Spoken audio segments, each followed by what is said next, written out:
Hi, I'm Scott, and welcome to Episode 7, Series 1, Child in Time, a podcast about growing up in the 60s. Recently, I attended a school reunion, and I had a wonderful time, sharing memories of that era that this very podcast is all about. And it was a truly great afternoon.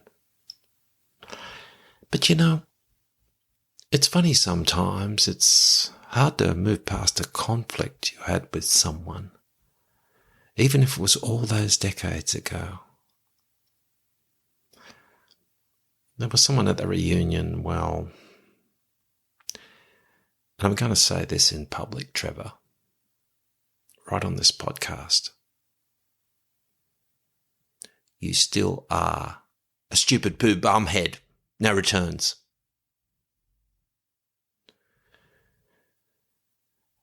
Okay, this time we're talking about the telephone, 1960s style. The phones then were large, heavy headsets and base made out of Bakelite. Phones were mostly found on a small table in the corridor or some common area in the house.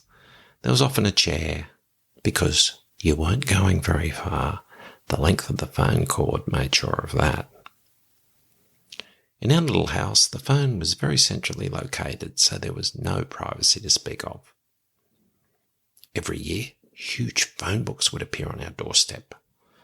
The white pages with residential numbers and the pink pages, the business directory. Each year we would eagerly open the new edition to see Dad's name and our address in the phone book. Okay, so it wasn't that exciting. Our number was WX5373.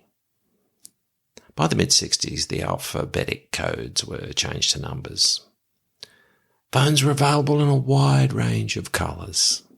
There was black, ebony, dark, raven, midnight. No, they were all black. You could only have black. The PMG, or Postmaster General's Department, was the precursor to what is now Telstra. The PMG ran the phone work as a monopoly. It was their way or the highway when it came to getting a phone installed or having a line repaired. I was about 9 when we had a phone installed. It was still a minor status symbol. Often adults might ask, "Are you on the phone?" Meaning, do you have a phone? Some did, some didn't. Many of our neighbours didn't have one, and sometimes our next door neighbour, Auntie Norma, would come and ask to use our phone. She was always holding out a 6pence or a 5-cent piece, post 1966, to pay for the call. As a footnote, we always called close neighbours Uncle and Auntie when we were kids, even though we were not related. Mum and Dad never refused anyone the use of our phone. The road outside our house could be a bit tricky, particularly at night, and there was a few motorists who knocked on our door after getting a flat tyre or something. Typically, there would be a knock and a couple standing there, and the man might say something in an American accent. "I'm glad we caught you at home. Can we use your phone? We're both in a bit of a hurry. We'll just say where we are, then go back to the car. We don't want to be any worry." Dad might reply, "Well, you got caught with a flat. Well, how about that? Well, babies, don't you panic."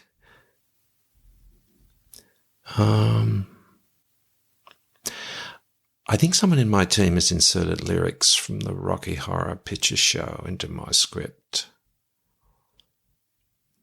Yeah, there will be repercussions for this. Outside the home, we knew where all the phone boxes were for miles around. We would always check the tray to see if some absent-minded adult had left 5 cents in the tray. Sometimes we might be delayed getting home and we would have to get to a booth to let Mum know we were safe and sound. The only problem was 5 cents was big money for us. And we either didn't have any money, or if we did, there was no way we were going to blow it all on something as fleeting and unrewarding as calling home. What to do? One tactic, and I can vouch that this kind of worked. From the booth, you could call a number without money. The call would connect, but the other party could not hear you unless you put 5 cents in the slot. The trick was to shout, and I do mean shout, as loud as you possibly could, into the earpiece of the handset. The listener could faintly hear you. We did this often. The calls would necessarily be very short. You would just scream when you would be home before your voice gave out. The other tactic was to have the call answered and immediately toggle the metal handset quickly up and down and get a clear connection for free. This was an advanced skill I never mastered, if it was possible at all. If you called home and there was no answer, we didn't have answering machines. It would just keep on ringing. If ringing while the phone was in use, you got the engaged signal, and the recipient was none the wiser that someone was trying to get through. Now, getting a phone on at our house led to some of the most frightening moments of my young childhood. 2 houses down lived an older couple called the Deers. They were an English couple. Mrs. Deer was quite nice, but Alf Deer was a cranky old guy who worked on the docks as some sort of supervisor or foreman. They didn't have the phone on, and from time to time we'd get a phone call from the docks asking for Alf Deer. Somehow Mum or Dad said this was okay, and our home line was to be the dock workers' hotline to their boss, Alf. The big problem was the Deer's beloved dog, a medium-sized mixed-breed black dog that went by the name of Tiny. Tiny was perhaps the most awful dog I've ever known and was relentlessly vicious. I watched in horror once when playing in the backyard next to the Deers with my friend Eric. Tiny made its way through a hole in the paling fence and took a big bite out of Eric's leg and ran away. All the kids around our way were scared of Tiny. Alf had been confronted by adults about the fact that no child was safe when Tiny was on the prowl, but Alf insisted that Tiny was a lovely, placid animal and only reacted when relentlessly teased by the nasty children that lived nearby. Oh yeah. One day, there was a call for Alf, and I was told by Mum to go down and tell the Deers that there was a call for Alf. I was maybe 10 years old. Now, Mum's request was a nightmare made real. Mum, I don't want to. I don't want to do it. Go on, Scotty. The man is waiting. I was scared. Go on, Scotty. She always called me Scotty. I took a few tentative steps towards the next door's lawn. I stopped and turned back to look at Mum. She waved me on. It's all right, Scotty. I'm watching. I thought, oh, great. Thanks, Mum. You'll be watching from a safe distance, 2 front yards away. What will you do when Tiny starts to feast on your eldest son? What will you do? Just say, Cooey, excuse me, would you please stop biting bits out of my son's leg? Thank you very much. Yeah, that will work.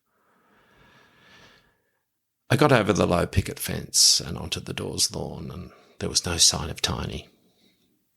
Now the hard bit. Knocking on the door would surely awaken the beast. I knocked. Mrs. Deer answered. "Mr. Deer is one on the phone." I turned and walked quickly towards the fence, not bothering to wait for any reply. I just wanted to be out of there. It was then I heard a growl and snarly sound getting closer. Tiny had locked onto me and was bearing down. I sprinted to the low fence and launched myself over there head first and rolled onto the grass. I was safe. Tiny was too small and fat to scale the fence. I ran to safety and back to Mum, panting and shaking. My mother was a very caring, lovely mother, and her 4 sons were her raison d'etre. But I will never know why we didn't have some sort of plan B when it came to being Alf Deer's answering service. As a child, phones were pretty much an adult thing.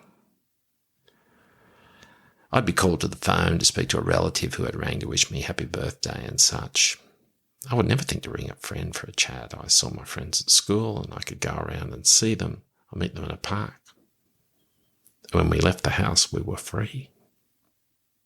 All the phone booths have gone now, and hardly anyone uses a landline phone. Tiny is long gone, of course, and Mum passed away several years ago. But I still remember how we were told to answer that big old black phone when it rang. "Hello, WX5373.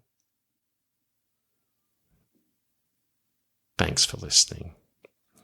Please tell one other person who you think might enjoy this podcast. You can contact me through my website, childintime.life, and we'll talk soon.